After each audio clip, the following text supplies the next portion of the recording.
Hey everybody, welcome back. So today we have a very special guest that we really didn't get a chance to talk to much last time because of an internet issue. So I'm very glad she's here with us today. Julia Kassem is new on Substack and everybody should follow her. She is also on X and Twitter. But Julia, I really just want to start off by talking to you. You were based in Lebanon. You're Lebanese American. Um, what you've been seeing and following in the region, a lot of it, I think, has been, I would say, pushed aside, not really focused on because of everything going on with Iran, which is, I mean, understandable.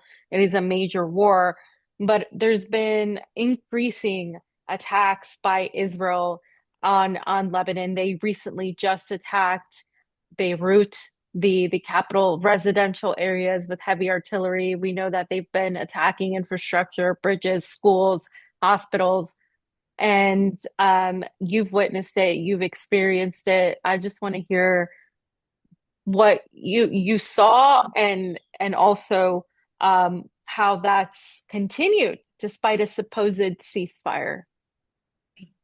So during the 4 month the war, the few months that we had under the bombs, we've seen how the Zionist entity really operates. Of course, they project this image that they give out certain warnings, or they indicate the designated areas that they're targeting. Those of us on the ground have seen how much of a farce those are, and how much of just a terror operation that the Zionist entity operates in Lebanon on civilians, and using terror against civilians as a leverage in their attempts to secure objectives in Lebanon. So, in one of the biggest escalations to that basically set the war in motion was not just the assassination of the leader, which kind of spilled over in Lebanon. Of course, there was a response to that by Hezbollah, but of course, the response by the Lebanese resistance was to the 15 months of nonstop attacks and the nonstop killings that were happening in the south, that were also happening in Dahia, which is the suburb of Beirut. And many of these assassinations were happening without warning. And they were happening just in broad daylight in busy areas. They were just causing a bunch of casualties and a bunch of destruction just without warning. So, of course, I want to really get out the idea from people's heads that the Zionist entity gives people warnings, or at least has some rationale in how they just go on their rampage in Lebanon. So the biggest escalation, I would say, was the day that Avichai Adrai said that it had to be evacuated, and all of the neighborhoods in the suburbs were highlighted. All of Hadath was highlighted, which is where I was. And immediately you would just hear just honking on the streets everywhere. Just everyone's trying to get out all at once.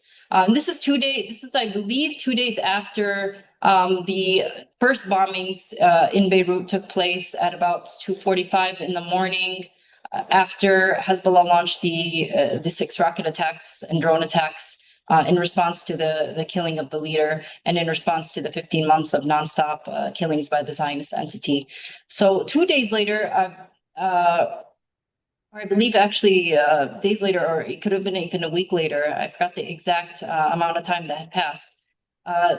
He issued that indiscriminate so-called displacement eviction order. I don't even like to say evacuation order.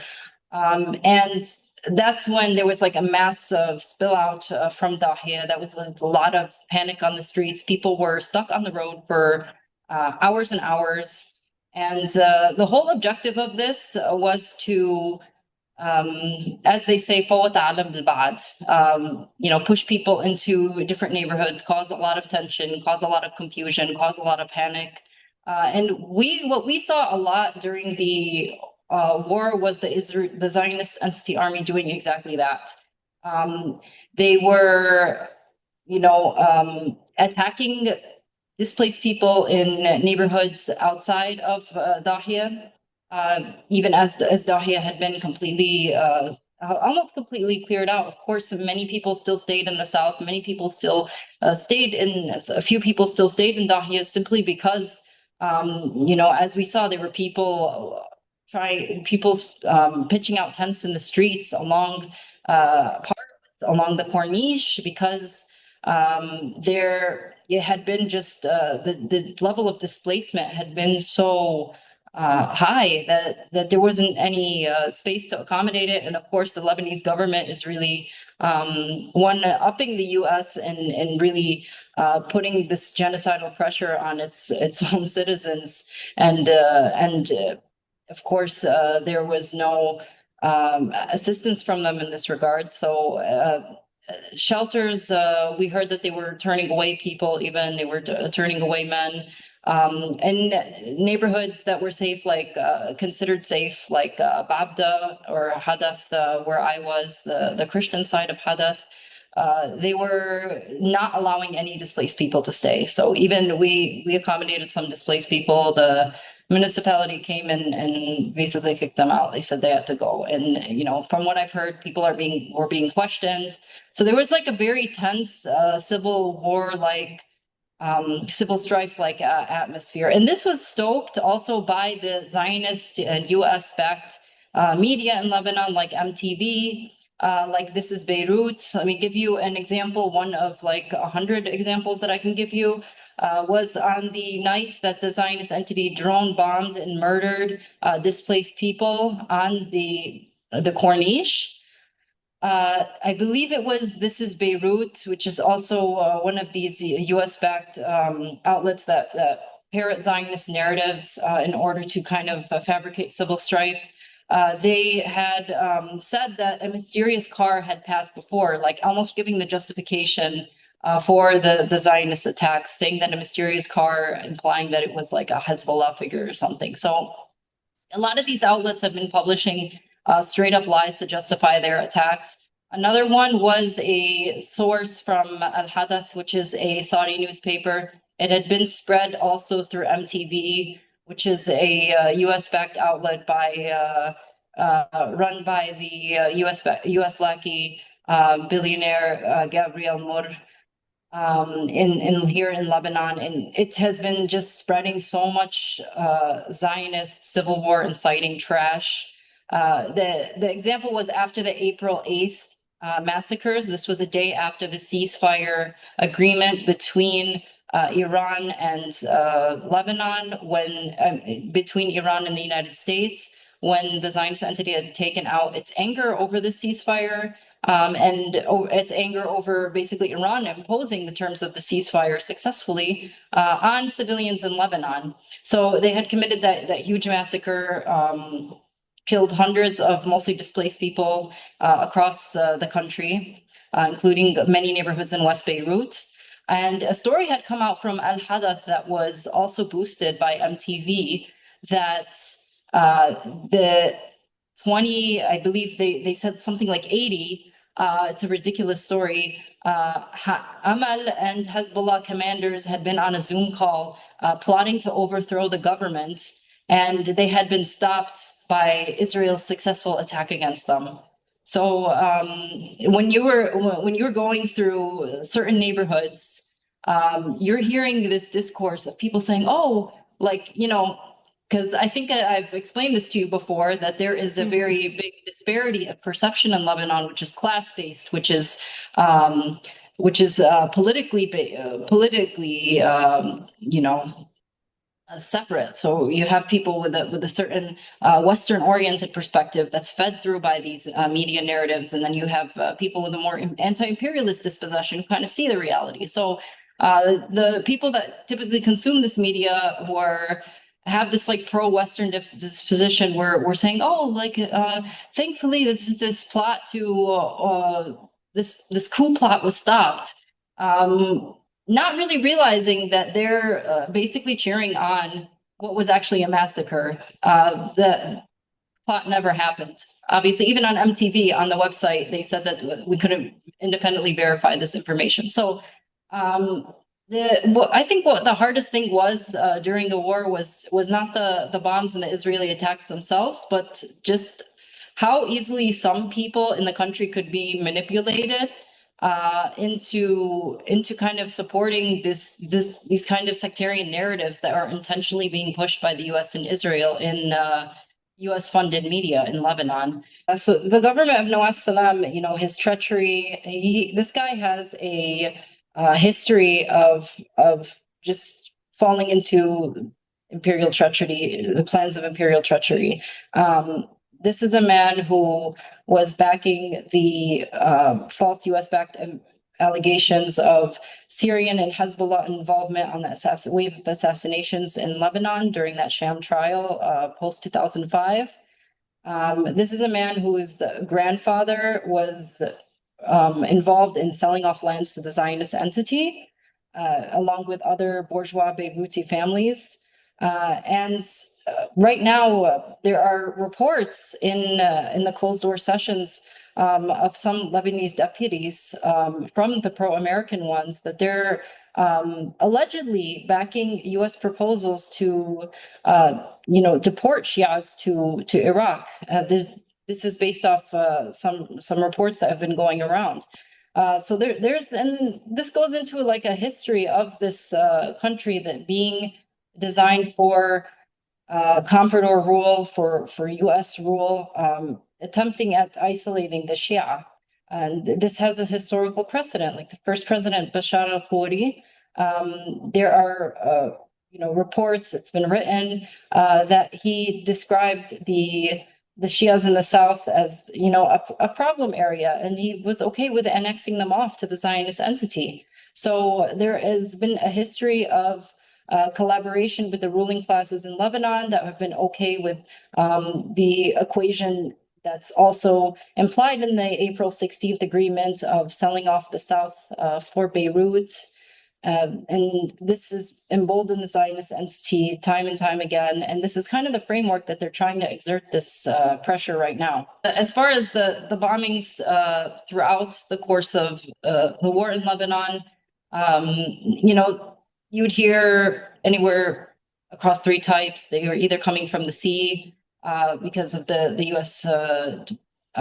Tankers in the ocean, and this is where the first bombs that first hit Lebanon on that night in, I believe it was February 28th at 2:45 a.m. So those came from the sea. And then you would hear a lot of times, sometimes you would hear jets, that flew really low. And then as soon as they sped up, then you would hear the bombings. And most of the time the bombings would come overnight in Dahia. So there's two different types. There's usually when they want to blow up what they think is a weapon stores. They give one of their warnings and then they blow it up. But usually, if they want to assassinate someone, the Zionist entity would just attack a building, regardless of whoever else was there, if people were there. So those were usually done assassinations without warning. So this is essentially how they operated. And of course, it was unpredictable. And there was even a time when they assassinated or they killed just for the sake of killing, even a Lebanese forces member in Ain Sada, I believe. So this was done to scare people, and the conclusion that supporters of the Lebanese forces came from that was that, oh, there was a displaced person or a Shiite delivery person who had left the building, so it's his fault. Like, it's just kind of sad the extent that some people in the country would not understand that the Zionist entity is their enemy. And this kind of translates over to the government's conduct in Lebanon. So this government was brought in during last year for the sole purpose of forcibly disarming the Lebanese resistance, which has been a 3-decade-long pursuit of the U.S. in Lebanon, of the Zionist entity in Lebanon. And this government has been really carrying out every order dutifully. And we've seen that culminate in the April 16th agreement between the US and this government, which was really just nothing more of a photo op, right? Yeah. The attempt at pushing normalization, the attempt at sidelining the resistance by any means possible, and really the carte blanche that it's given for the Zionist entity to just do whatever it wants, because in the agreement there's a clause that enables the Zionist entity to take any defensive measure as necessary, but it doesn't give Lebanon the same privilege. But of course, we know that the Zionist entity doesn't really have any rhyme nor reason when it wants to attack. So just a really terrible, shitty agreement that's really enabled the continued violation of sovereignty and the continued violation of the so-called ceasefire in Lebanon. But this time, what's different is that the Lebanese resistance has been responding, and it hasn't been letting these attacks really go in vain, and has been committed to proportionately responding too, like in response to the Beirut attack, the attack in Dahia by Bahman Hospital. The Lebanese resistance has had made a deeper strike into the Zionist entity today, and has made 22 operations today so far. I believe maybe there's been more since, but these are consistently targeting Zionist entity positions, and they've been incredibly successful, especially with the FPV drones, which have now really caught the Zionist entity off guard. They don't really know how to track or how to counter these, and they've been actually forcing withdrawals, even of the bulldozer units that have been bulldozering homes in the south. So the Hezbollah has been incredibly successful in its continued defense. And I really believe this is what has been putting the actual leverage on the ground, regardless of any kind of photo op that Washington wants to do with the Lebanese government in Washington, with the attempts at curating theatrics of normalization. What is really putting pressure on the Zionist entity and what is causing them to continue to want to put even more pressure is been driven by the resistance in the South. So no matter how many times the puppet government in Lebanon right now wants to sideline that or wants to criminalize that, it's what's really putting the leverage on the Zionist entity here. And it's what's really moving things, and it's what's really having the final say. So the Nawaf Salam, Joseph Aoun, the Ambassador Hamadi, they're not really doing anything. They don't have any material kind of leverage or material kind of impact of how the course of things are going, or how the U.S. and the Zionist entity are responding in the course of these so-called negotiations, and in the course of kind of the war that's continuing on underneath them. No matter how much they try to criminalize it or sideline it here in Lebanon, that's what's really having the final say, is the material pressure and the material resistance that's exposing just how weak the U.S. and the Zionist entity's military hand is, which is really what's going to completely force them to either retreat or withdraw, or ultimately fail, because if they don't have the military leverage, then they can't impose any kind of political consensus, and that's the crisis that they face right now. Yeah, there seems to be an internal crisis that I think is rarely talked about, affecting a lot of countries, but in Lebanon, it's very, very rarely talked about. It's looked on as some sort of just, singular type of structure, when that's not the case. And I think you laid it out pretty perfectly there, what that struggle is. In my understanding, as we move towards Iran and what's happened with that, just one question left in that regard. What does it look like when Israel continues obliterating, as they always have done, and stomping on ceasefires? And Lebanon, of course, is fighting back in spite of Hezbollah is fighting back. Let's be specific. On behalf of the people, the resistance is fighting back. You see everything happening in Iran right now, the reemergence of the fighting in the Strait of Hormuz because of the attacks by the United States, and the fact that Iran was blamed for the attacks in the Gulf, and then of course it's unleashed a chain of events. Lebanon is very much part, I think, attached to, obviously it's its own thing, but it's attached to very much the resistance fight against the United States and Israel going on in the Strait of Hormuz, going on with Iran.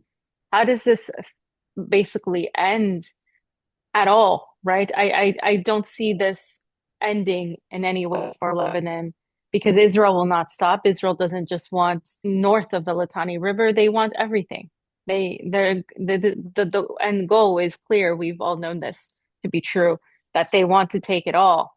And that's the greater Israel project. That's their goal. So if that's the case and they won't stop, Hezbollah is going to keep resisting. People are becoming more aware of really what's at play here and who's really captured, the government being captured by the Israelis, having no autonomy for the decisions they make.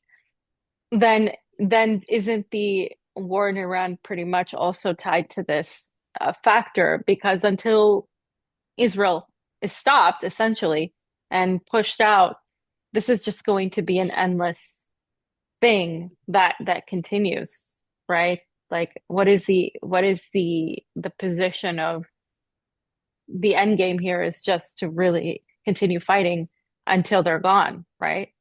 Absolutely. Like I believe for that reason, this is what we can call the final battle.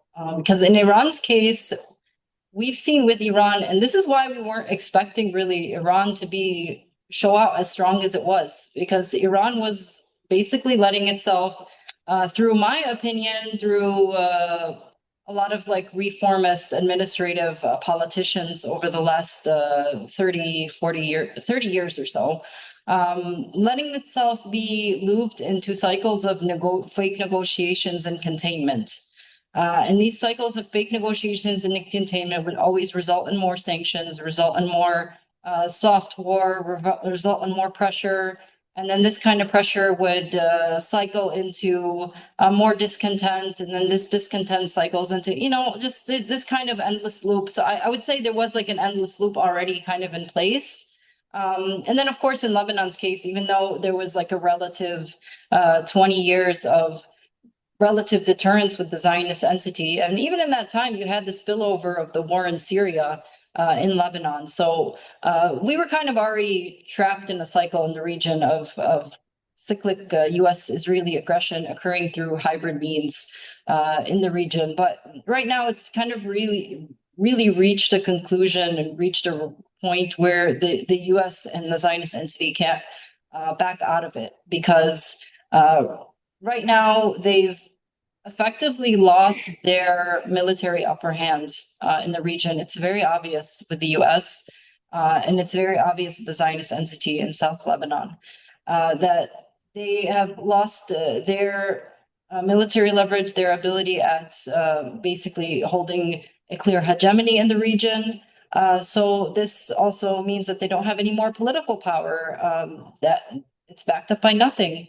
And no matter how much they try to project the illusion or kind of project the image of being able to do so and being able, and this is why Israel's really ramped up its greater Israel rhetoric, is because it's trying to save face. It's trying to show that it's still in, it still is capable of just causing so much destruction and mowing. This is what the Gaza genocide was about. It was about sending a message to all of the Arabs that we will do this to you if you think of not complying with our presence and our rule in the region. So this has been shattered by both Al-Aqsa flood, by the Palestinian resistance. It's also being shattered on the ground in South Lebanon, and it's definitely U.S. hegemony is being shattered in the war between the U.S. and Iran.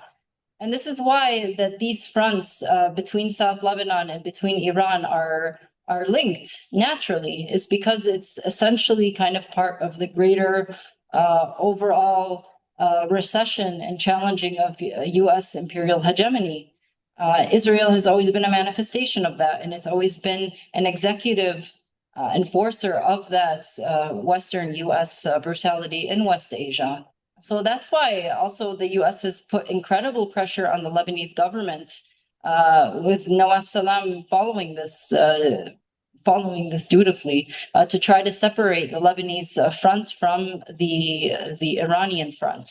They put out this discourse of Lebanon has to determine its own future. What that means is that only Washington can determine our future, and we can't engage in any kind of shared victory or shared struggle with Iran, because what Iran had done on April 7th, the early hours of April 8th, was enforce through its military power and through its strength a retreat on the U.S. under Iran's own terms, and they were able to impose that on Lebanon too, and say that we're going to bring Lebanon into our ceasefire, and you have to stop the aggression on Lebanon. And the Zionist entity didn't want that. The Zionist entity kept on refusing to the U.S. To be looped into to be included into the agreement, and it had said unilaterally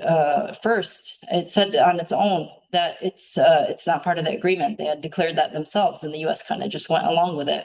Of course, the Lebanese government, like the idiots they are, went along with it too, through their rhetoric of Lebanon has to so-called determine its own ceasefire. But the irony is they can't determine their own. The only thing that is allowing Lebanon to determine anything and to hold any leverage is the resistance that they want to criminalize. So that's just the great irony in the removal from reality from this government, and not really understanding where real leverage comes from in the course of negotiations. We're in another cycle, a cycle that can only culminate in the complete retreat and the complete removal of the U.S. from our region, because the U.S. does not want to honor an agreement, and it won't honor an agreement. We've seen the U.S. and the Zionist entity break ceasefire after ceasefire and agreement after agreement, especially with Iran. The only time that they are able to make any kind of gains at this point is by violating ceasefires and using negotiation times as times to play tricks or commit sabotage, which is what they've done in June, which is what they've done before many times. So Iran can't they can't do a negotiation with them in any kind of good faith. It's really just kind of a fight to the end at this point. And the U.S. and the Zionist entity are going to be acting more and more out of desperation as their demise goes closer and closer. But we can't really confuse their brutality with strength or success, because materially they're not able to impose their consensus or their own equation on the ground. It's very obvious that Iran and the Lebanese resistance are more prepared and more positioned to really continue with this to the end. So that's where I see it's heading. It's heading finally, for the first time in maybe 2.5 decades, to something conclusive. It's not really looking very clear when that's going to happen right now. But we're not going to really see any kind of hope in a diplomatic solution to tie things up. It's really going to be hinged on just when and not if there is a complete recession of the U.S. from the region. And when that happens, Israel's time is up, of course. When it comes to the Iran war, this is a fight till the end, right?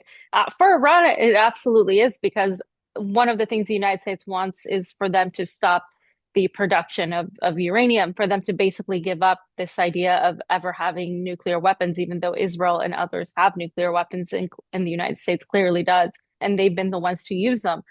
And in my opinion, it is imperative that Iran does not do that, because at this point, Iran does need to secure itself, and it is an existential fight for them to ensure that they follow through. Because the moment they don't follow through, the United States and Israel will take advantage of that. There can't be any reformist approach. There can't be any diplomacy. You're talking about the psychopaths.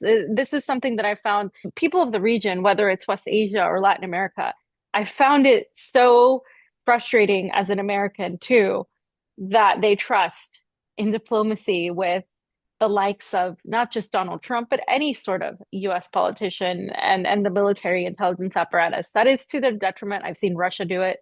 Mhm. I've seen Yeah. that. I've seen it come happen in West Asia and in Latin America. So I scream and I say, you're not dealing with rational, logical people that want to win-win. You're dealing with people that want to crush you and eradicate you completely off the map. And so this is imperative for Iran. Supposedly there is an allyship between Iran. There is a strategic military partnership with Russia. There supposedly have been conversations with China, also another it's another state looked on as an ally, right? But in my opinion, they have been pretty much standing on the sidelines and not really involving themselves. And if anything, involving themselves for Iran to negotiate. We just saw in Beijing when Argachi went to Beijing to have the conversation. What came out of Beijing's mouth was, we need to end this war and negotiate. And no, this is it. Like, because China is really actually affected by the Strait of Hormuz negatively in many ways. And so they're pretty much wanting this to end. Russia has been attacked constantly by Ukraine. Their oil structures have been attacked, their energy structures have been attacked, and they haven't responded. My question to you is, where do they fit in all of this? Because so many people online put this idea that it's going to be the trifecta of them fighting against the evil empire. And I'm looking at Iran and the resistance doing this themselves. Well, first, like the merit in Russia and China, like for a while now, has just been in their capacity to kind of construct the very alternative infrastructures that make building a world not no longer dependent on the U.S. Economy or the U.S. imperial structures possible. For example, where China's merit is in this war specifically is in being able to outpace the U.S. in production of certain components and of things like rare earth metals, which kind of trickle down into the production of weapons and infrastructure that would benefit Iran versus the ones that are see the depletion in the Zionist entity and with the U.S. But of course, the real decisive factor that really imposes this equation and that can really transition the world over into a world not dependent on the US anymore, because of course the US isn't really going to let the world's off so easily. It's going to want to really enforce its control and get more brutal in doing so. It's the real decisive factor is being able to kind of exert that courage to confront it militarily and to expose its weakness militarily and to force its recession and force its hand off the global economy. And that's Iran and the resistance have been the only force that have done that for 30 years consistently, 40 years. And I really think that there have been some officials, like former IRGC official, he did say once about a year ago that even Russia's confrontation with Ukraine or with the US via Ukraine was almost like the courage for that was inspired by seeing Iran being the only country to confront the US bases in Iraq. I mean, take of that with what you will, but it's true that Iran has been the only country to really confront the U.S. Militarily in the last few decades, and to inspire the only forces that will kick off a retreat of the U.S. from the world. Like we look at even China's position a few decades ago versus now, whether we can think of the kind of the interplay with the helpful supply chains and the material infrastructure that China and Russia, and especially China as a productive power, have built. It ultimately takes the courage to militarily and the principles to militarily confront this beast, to really put that in motion and to really enforce it. And I think that the limitations of Russia and China are apparent when you see that the principles of Iran have been the real factor in getting us to where we are today with the receding U.S. power and the Zionist entities recession, the original victory of Hezbollah and forcing the first retreat of the Zionist entity from territory, and kind of the forced withdrawal from the U.S. from Iraq during after its occupation there. So there is a definitely a material component there, and I do believe also that Iran, based off kind of its doctrine, doesn't rely too much on China and Russia militarily, kind of understanding the philosophical or limitations of its will,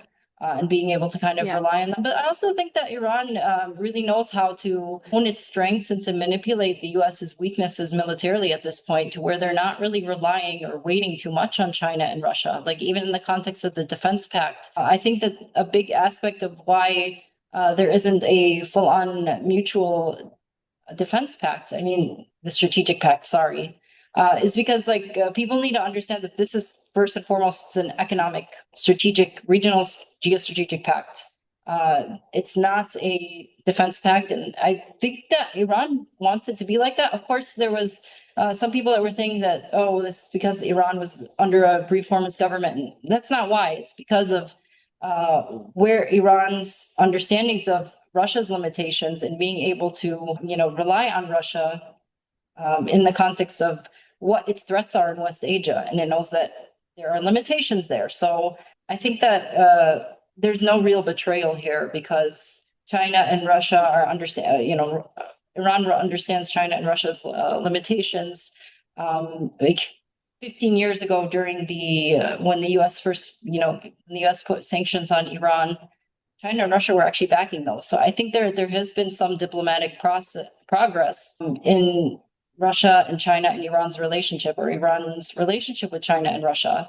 It's definitely better than it was 15 years ago, but it's a testament to how much Iran's challenging of US hegemony has put Russia and China at this point in a position where they have to, they have to choose. It's an economic strategic relationship that enables Russia to have a corridor eastward. Russia and China, their fate rests in Iran's victory. The whole multipolar, the whole global South world rests on Iran's victory. Yeah. So there's definitely stakes that they have in this, and there's definitely a lot that's indebted to Iran and to the resistance factions, like those MQ-9 drones, for example, that Yemen was taking down. Those, according to U.S. military sources, are aimed at China eventually. That corridor to the east that would give Russia access to a non-NATO like physical corridor, that's Iran. That's enshrined in the strategic agreement. So that definitely they have stakes in this, and definitely there are limitations in being so-called pragmatic when it's looking like more and more, and Iran's victory over the U.S. and Iran's fight against the U.S. and the Zionist entity is really accelerating this contradiction. It looks to me like it's going to get at some point going to get no longer strategic nor pragmatic to have any kind of leeway over the Zionist entity. Like, will the Zionist entity accept for Russia and China to have relations with the very country that's orchestrating that's basically fighting them to the death right now? So I think it's going to get more to a point where they can't really keep up the balancing act in West Asia. This might also go for like the UAE regime too. It looks like there's definitely coming to a decisive point. Iran is setting it on its own terms, and that pragmatism is not going to be so pragmatic at some point. Absolutely. And China and Russia, when we talk about them being pragmatic, they're not ideologically driven. And I think a lot of people were confused by that because they look at China being, a communist, and Russia still being the Soviet Union, which it isn't. It very much isn't. And Russia is having a slew of its own problems right now, where it does seem that they're increasingly in danger. And This for is because of China, the negotiation approach, the approach yeah, that Trump's regime is better.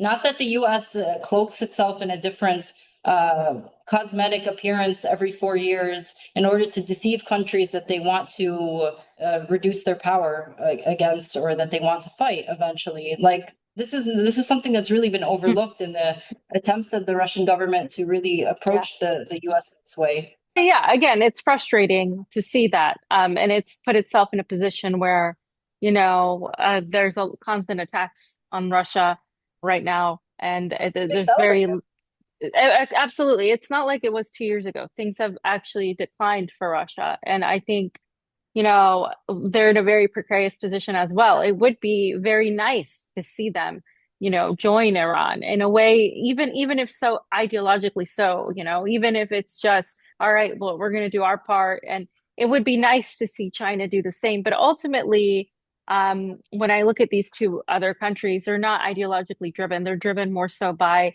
their economic ideals. They're expanding their economic interests, expanding their power. And what I do ultimately see is the attempt to drive out Russia and Iran and to leave China and the United States. I mean, when some of these analysts talk about everything, they say, "Oh, this is Iran. This isn't about Iran. This isn't about Russia. This is about China." The United States really wants to get to China, and in a way, China is their economic threat. Um, but when it comes to military, as you stated, it has only been Iran that has been able to confront. We don't know if China can confront the United States or that they would, because I think they would rather protect their business. And as That's the Iran has reality. shown, the philosophy of the Islamic Revolution in Iran has shown that guides those guns in West Asia is that it's about the will. It's about the will, and even Mao Zedong said that political power grows out of a barrel of a gun. I mean, this is a principle, and this has really shown itself, and this has vindicated itself time and time again. Whenever you've had resistance forces fight off French or U.S. occupation around the world, history and in the present day, French or colonial or the U.S. or Zionist entity.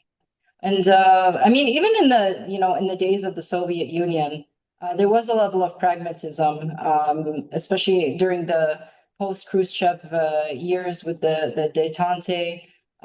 There was even from the onset, there were some internal contradictions that in the very early days of the Soviet Union that kind of affected how this new communist country operated in West Asia. Like the guns that came to the Zionist entity, the first weapons that came to the Zionist entity officially were coming from the Soviet Czechoslovakia, and it was ironically Robert Maxwell was the arms dealer at the time during those early transfers. There's always has been those limitations and those internal contradictions. I think China's communism operates not in an ideological sense, but in a material sense.